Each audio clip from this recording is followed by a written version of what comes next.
الکریم اما بعد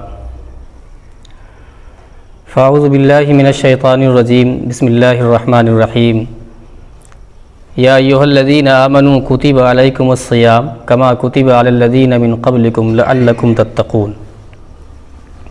صدق اللہ العظیم۔ فہم رمضان المبارک کا یہ آج تیسرا سلسلہ ہے۔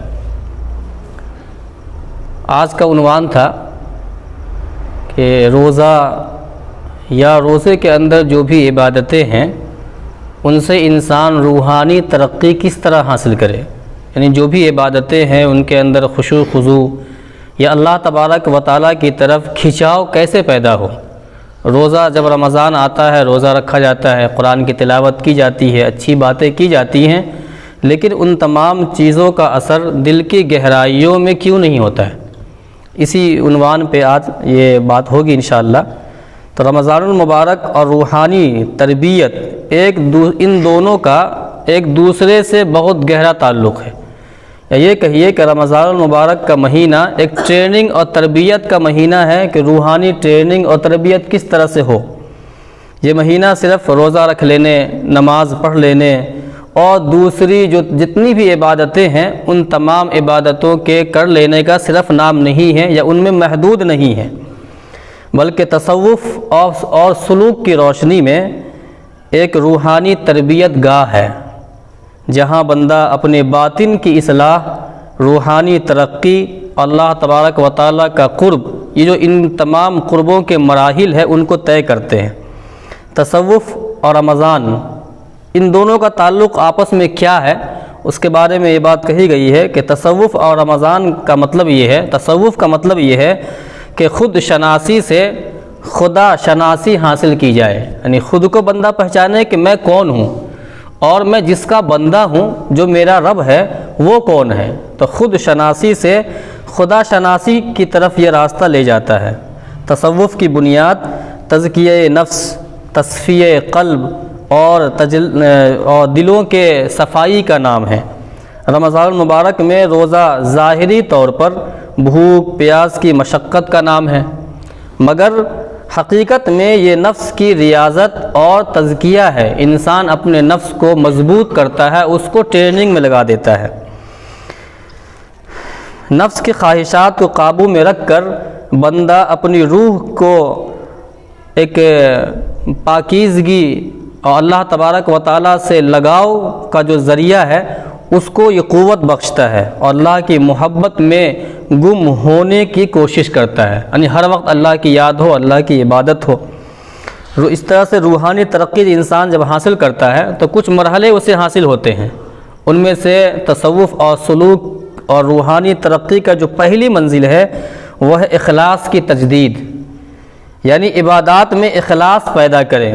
تصوف کے بنیادی اصول بھی یہی ہے کہ ہر عمل اللہ کے لیے کیا جائے، کسی عمل میں نہ دکھاوے کی نیت ہو نہ ریاکاری کے طور پر کیا جائے۔ اور دوسری چیز اس میں ہے ریاضت اور مجاہدہ، کہ روزے کے ذریعہ صبر اور نفس پہ کنٹرول اور ضبط نفس اس کی مشق کرائی جائے، اس کی ٹریننگ دی جائے، جو سال بھر روحانی ترقی کا سبب بنتی ہے۔ مثلا اس میں کم کھانا، کم سونا اور کم بولنے کی عادت ڈالی جائے تاکہ دل پرسکون ہو اور نورانیت جو ہے انسان کے اندر آنے لگ جائے۔ تیسری چیز ہے ذکر و اذکار، کہ رمضان میں زیادہ سے زیادہ تلاوت، درود شریف، استغفار اور جو دوسری جو ہے اذکار ہیں، مسنون دعائیں ہیں، ان کا دور کیا جائے، ان کو پڑھا جائے۔ خاص طور پہ تہجد کا وقت زیادہ اہمیت کا حامل ہے کہ اس وقت جو ہے اللہ تبارک و تعالیٰ جس کو توفیق دیتے ہیں ان کی قلب کی صفائی اور روحانی ترقی بہت جلدی ممکن ہو جاتی ہے۔ چوتھی چیز ہے توبہ استغفار، کہ سال بھر کے کیے ہوئے گناہوں پہ ندامت اور سچی توبہ کریں۔ تصوف میں استغفار کو دل کی صفائی کا بہترین ذریعہ کہا جاتا ہے، یعنی بار بار اللہ تبارک و تعالیٰ سے توبہ استغفار کی جائے، اپنے گناہوں کا اقرار کیا جائے کہ میں مجرم ہوں، مجھ سے گناہ ہو گیا، آپ معاف کر دیجئے۔ پانچویں چیز ہے خلوت اور مراقبہ، یعنی تنہائی میں بیٹھ کر کچھ دیر اللہ تبارک و تعالیٰ کی قدرت کے بارے میں، اللہ کی عظمت کے بارے میں، اور اپنے چھوٹا ہونے اور گناہ گار ہونے، بندہ ہونے کی حیثیت سے جو کمی ہے اس پہ ہم غور کریں کہ جو اللہ اتنے بڑے ہیں تو اللہ کے کتنے حقوق کو، کتنے باتوں کی اتباع کر رہے ہیں، کتنے فرمان پہ چل رہے ہیں۔ یہی چیزیں تصوف میں جو پیر ہوتے ہیں، شیخ ہوتے ہیں، وہ سکھاتے ہیں۔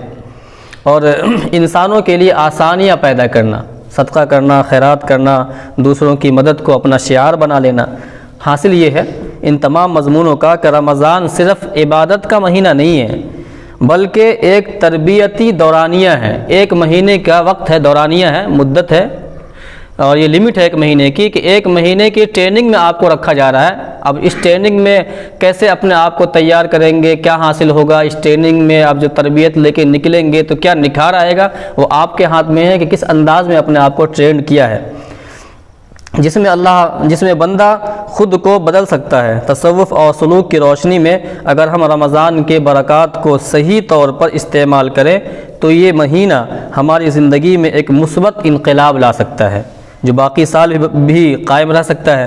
تو اللہ تبارک و تعالی ہمیں اور آپ کو اس مبارک مہینے میں روحانی ترقی کی راہ پر چلنے کی توفیق عطا فرمائے۔ یہ ایک تعارف تھا آج کے مضمون کا، اور اس کو بیان کریں گے۔ آج ہمارے محاضر ہیں حضرت مولانا عبدالرؤوف خان، جو استاد حلقہ قرآن ہیں حرم المکی مکہ مکرمہ کے۔ ان سے درخواست کرتے ہیں کہ تشریف لائیں اور ہم تمام کو اپنے مختصر وقت میں